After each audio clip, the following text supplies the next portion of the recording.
স্টারলিংকের সংযোগের জন্য গ্রাহককে এককালীন গুনতে হবে ৪৭,০০০ টাকা আর মাসিক বিল ৬,০০০ টাকা পর্যন্ত। যদিও এর বিপরীতে মিলবে উচ্চগতির নিরবচ্ছিন্ন ও আনলিমিটেড ইন্টারনেট।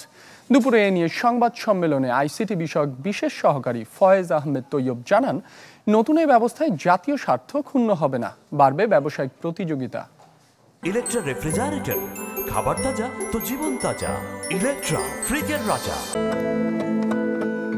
স্যাটেলাইট ভিত্তিক ইন্টারনেট সেবাদানকারী মার্কিন প্রতিষ্ঠান স্টারলিংক বিশ্বের ১২৭টি দেশের মানুষ ব্যবহার করছে এই সেবা। মঙ্গলবার বাংলাদেশে শুরু হলো স্টারলিংকের যাত্রা। এই সেবা পেতে প্রথমে নিতে হবে ডিভাইস, যার জন্য গ্রাহককে গুনতে হবে ৪৭,০০০ টাকা। ডাটা থাকবে আনলিমিটেড। স্টারলিংকের একটা রিসিভার থাকবে, সেই রিসিভারের মাধ্যমে তার একটা রাউটার আছে, সেই রাউটার দিয়ে ওয়াইফাই ডিভাইস দিয়ে সেটা একটা ওয়াইফাই নেটওয়ার্ক তৈরি করবে।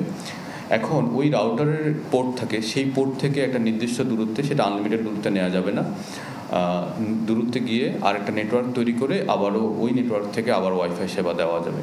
স্টারলিংক রেসিডেন্স সেটা বাংলাদেশি গ্রাহকদের জন্য ৬,০০০ টাকা প্রতি মাসে। দ্বিতীয় গাইড প্যাকেজটা হচ্ছে স্টারলিংক লাইট, সেটা ৪২০০ টাকা করে।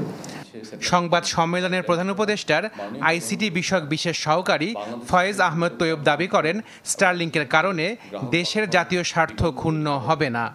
স্টারলিংককে লোকাল গেটওয়ে ব্যবহার করতে হবে, অর্থাৎ তাদেরকে ground station, satellite ground station তৈরি করতে হবে এবং সেই গ্রাউন্ড স্টেশনের মাধ্যমে, গেটওয়ের মাধ্যমে ইন্টারনেটটা যাবে। এলআইসি ইনস্টল করতে হবে, অর্থাৎ আমাদের যে জাতীয় নিরাপত্তার জন্য যে লফুল ইন্টারসেপশনের বিধান আছে আন্তর্জাতিক টেলিযোগাযোগ সংস্থা থেকে, সেই কমপ্লায়েন্সটা তাদেরকে মানতে হবে। প্রতিটা ডিভাইস যাতে আনঅথরাইজড ডিভাইস বাংলাদেশের সীমানায় না ঢোকে, বিশেষ করে সীমান্ত অঞ্চল সহ বিভিন্ন এলাকায়, সেজন্য আমরা বলেছি ডিভাইসগুলোর জন্য এনওসি নিতে হবে।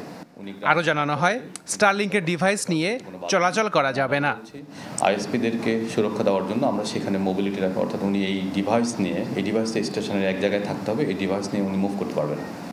ইন্টারনেট নিয়ন্ত্রণের কোনো ইচ্ছা সরকারের নেই জানিয়ে তিনি আরও বলেন, দেশের আইন মেনেই স্টারলিংকে লাইসেন্স দেওয়া হয়েছে। তাড়াহুড়া করেছি, একটা যৌক্তিক কারণে করেছি, জনস্বার্থ রক্ষার জন্য করেছি এবং এই খাতে শৃঙ্খলা এবং ইউটিলিটি তৈরির জন্য করেছি। Ashekin Prince, Channel 24, Dhaka. Mercantile Bank PLC Business 24-এ একটা বিরতি নিচ্ছি, ফিরছি একটু পর।